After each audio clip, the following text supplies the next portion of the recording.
Hər kəsə salam. Bugünkü podkastda storylarda ən çox müzakirəsini sevdiyim yarımçıq boşqab qoya bilməmə mövzusudur. Əksər hallarda insanlar yemək yedikdə toxluqdan daha çox boşqabda qalan qidaya fokus olurlar ki, qoy mən bunu yeyim. Yəni boşqab mənim orientirimdir. Boşqabda nədirsə, mən də onu yeməliyəm. Bu əslində deməyə ehtiyac yoxdur ki, çox da faydalı vərdiş deyil, amma bizdə günah yoxdur. Əslində heç kimdə günah yoxdur. Sadəcə sosium elə formalaşıb ki, uşaqlıqdan bizə valideynlərimiz o boşqabdakı qidanı yedizdirməyə çalışırdılar ki, bir qaşıq gəlir, samolyot, o bu. Yəni hər kəsdə bu individual olub və ya nə bilim boşqabdakı yeməyi axıra qədər ye, nişanın eybəcər olacaq. Yəni bir sözlə biraz gülməli səslənəcək, amma iki nəsil var, hansı ki biri qida bolluğunda yaşayır, digəri isə çörək üçün növbədə dayanan hekayələrlə ya böyüyüb, ya rastlaşıb və çox normaldır ki, qida bolluğunda yaşayan insanlar əzəldən doğulandan qidaya o qədər də qənaətçil olmur. Amma aclıq görən insanlar qorxur, qidanı itirməkdən qorxur. Çünki çox böyük bir travma yaşayıblar bunun əsasında.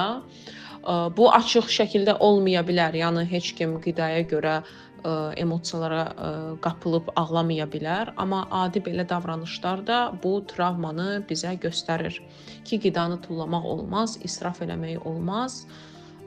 Bir qaşıqdır bunun ye. Ya bilirsiniz, burada əslində bir neçə mövzu açılır, hansında ki ya qənaətçil münasibət var, ya da ki o bir qaşıq söhbəti bilirsiniz də, yəni onu bir də tullamaq, nə etmək, ümumiyyətlə qidanı saxlamağı əslində heç kəs sevmir, müşahidə etsəz.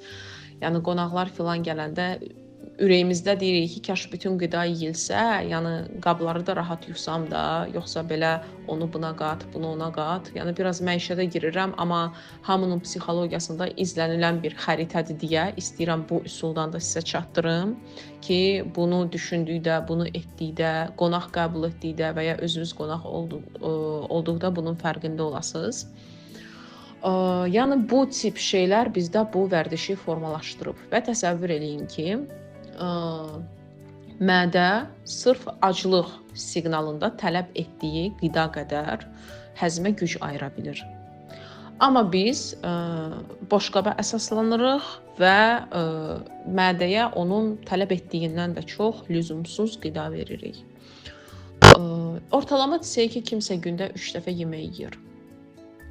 Sonra bunun həftəsi var, ayı var, ili var və təsəvvür edin ki, hər dəfə bir qaşıq, 2 qaşıq, belə-belə düşən mədəyə qidalar hamısı gedib piy ehtiyatına. Çünki mədə bunu həzm eləmir. Mədə də elə orqandır ki, deyir ki, mən bu qədər istəmişəm, mən bu qədərini həzm eləyirəm. Qalanı mənə lazım deyil, atdım bunu piyə. Yəni belə baş verir o proses və təbii ki də belə bir vərdişi düzəldərək təsəvvür eləyin ki, artıq özümüzü nə boydana riskdən qoruyuruq. Nə baxımdan? Yəni burada tək artıq çəki söhbəti getmir. Burada həm metabolizmamızın yaxşı işləməyi, təbii ki, metabolizm yaxşı işləyəndə bu bütün bədənimizə təsir eləyir, dərimizə, saçlarımıza, daha gümrah oluruq. Yəni sadəcə bir dənə vərdişlə. Ona görə də nə qədər tez bu vərdişin fərqində olsaz, bunu özünüzdə müşahidə edib etiraf etsəz, burada o məsuliyyət məsələsinə ki, biz bu məsuliyyəti daşısaq ki, bəli, mənim hal-hazırda boşqab prinsipi ilə problemam var və bu okeydir, sadəcə mən bunu indi həll etməliyəm tipli. Bir növ bizdə həmin anlarda o dediyim kimi çörək üçün növbədə dayanan nəsildən ötürülən qidanı itirmə qorxusu, bir növ acgözlük, restoranda olanda necə yanıya mən bu yeməyi saxlayım, mən axı buna pul vermişəm tipli bir daxilimizdə olan, səsləndirmədiyimiz, amma bəlkə də özümüzün də fərqində olmadığı düşündüyümüz sözlər. Bütün bunlar əslində bizim əleyhimizə işləyir. Çünki inanın ki, o qidanın yeri bizim mədəmiz deyil. O qidanın yeri biraz kobud səslənəcək, amma həqiqətən imtina olunmalıdır və ya sadəcə o qida, əgər ona heç kim qayıtmaq fikrində deyilsə, o qida doğrudan da tullanmalıdır. Və burada israf, günah, naşükürlük tipli bir gərəksiz aspektlar yoxdur ki, bunu həmişə bunu ilə yükləyiblər. İsraf o olardı ki, siz bir qazan yemək bişirib sadəcə desəz ki, mən bugün keyfim istəmir, mən bunu yeməyəcəm. Baxın, o israfdır. Amma bir-iki qaşıq, ya nə bilim, biraz qalan yemək, yəni bu israf deyil də. İnanın ki, siz onu zibilə tullasaz daha yaxşı olar, nəinki öz bədəninizə. Əslində niyə belə bir kobud formulirovka oldu? Çünki bunu o vaxt mən qidalama haqqında kitabda oxumuşdum. Biraz mənə də sərt gəlmişdi, amma yenə də o daxili məsuliyyət hissi ki, bu məsuliyyətimi mən o an dərk etdim ki, mən qidanı zibilə tullamamaq üçün mən bunu mədəmə tullayıram və bu mənim seçimim olur. Hər dəfə bu mənim seçimim olur. Çünki doğrudan da o fikirlər ki, restoranda mən buna pul vermişəm və ya evdəki əşya heyf olmasın da yeyərəm, halbuki bilirəm ki, artıq doymuşam, bu yeməyi bir dəfə yedim, ikinci dəfə bu mənə eyni ləzzəti verməyəcək, istəmirəm. Amma mən bütün bu seçimlərlə özümə, bədənimə qarşı hörmətsizliklər eləyirəm. Daha doğrusu eləyirdim və bunun məsuliyyətini daşıdıqdan sonra, bunun fərqində olduğundan sonra təbii ki, bu problem də deməyim, bu vərdişin öhdəsindən gəlmək daha az vaxt aldı və bunun üçün daha əsaslı səbəblərim var idi. Yəni bir var, mən nə isə düşünmədən eləyirəm və deyək ki, restoran nümunəsi və bu sonra mənim beynimi yeyir ki, sən niyə elədin, heyfdir o pul, elə belə. Amma bir də var ki, mən bunun xəritəsini bilirəm ki, mən bunu eləməsəm, son nəticəsi gəlib çıxacaq ki, bədənimə etdiyim hörmətsizlik aktı ilə üz-üzəyəm. İkincisi, məsuliyyəti daha ağırdır mənim üçün və əslində ümid eləyirəm ki, sizin üçün də. Çünki bədənimiz bizim evimizdir və bədənimizin sağlamlığı bizim birinci prioritetimiz olmalıdır və doğrudan da biz özümüzü o prioriteti dərk edəcək qədər sevməliyik.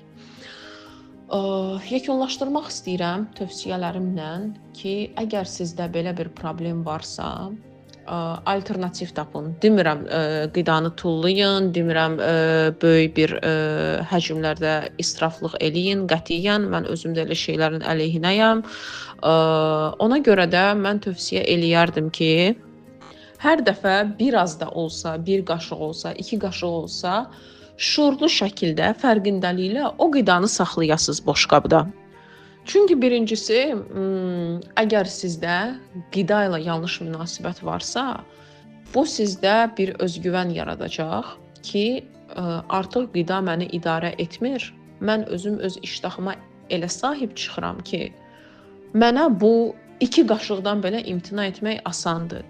Və çox qəribə şəkildə ilk ərəfələrdə siz özünüzdə bundan zövq alacaqsınız. Yəni o qidanın sizi yox, sizin artıq qidanı idarə etməyinizdən. Təbii ki, bunun üçün də siz toxluq siqnalınıza əsaslanmalısınız, onu tanımağa çalışmalısınız.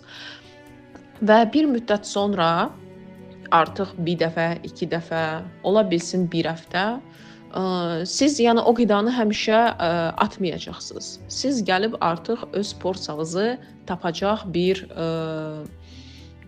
dərəcəyə, bir levela çatacaqsınız. Hansında ki, artıq bu problem həyatınızdan yox olub gedəcək. Siz artıq hər yerdə öz porsiyanızı biləcəksiniz. Restoranda, evdə, əgər porsiyanızdan artıq nəsə gəlibsə, siz artıq bunu rahat şəkildə saxlaya biləcəksiniz. Həmin qidadan imtina eləyə biləcəksiniz.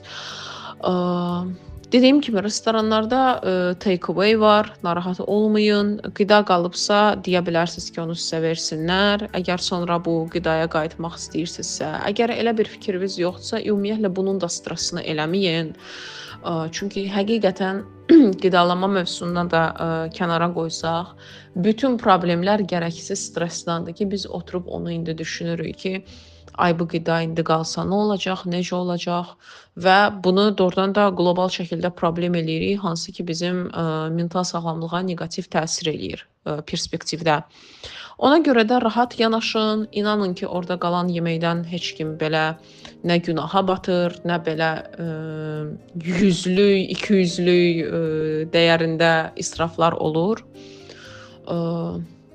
Öz etdiyim praktikadan da sizə təklif eləyə bilərəm. Məsələn, əgər qida varsa, mən onu ayrı paketa yığıram və zibilin yanında açıq şəkildə kənara qoyuram. Çünki evsiz heyvanlar olur, hansı ki gəlir onu yeyir və beləlikcə həm özümü bu lüzumsuz qidadan qurtarıram. Həm də ki, bir növ fayda vermiş kimi oluram. Amma düzünü desəm, son vaxtlar dediyim artıq il yarımdır ki, bu hal təkrarlanmır. Çünki artıq öz porsiyamı bilirəm ki, nəyə nə qədər ehtiyacım var. Ona görə də siz də artıq başlayın buna fikir verməyə ki, sizdə bu necədir? Yəni hansısa yeməyə ikinci dəfə qayıtmaq istəyiniz olurmu? Ya necə?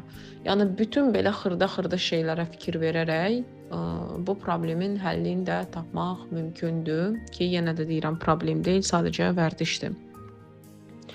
Belə, ümid edirəm faydalı oldu. Növbəti podkastda görüşərik.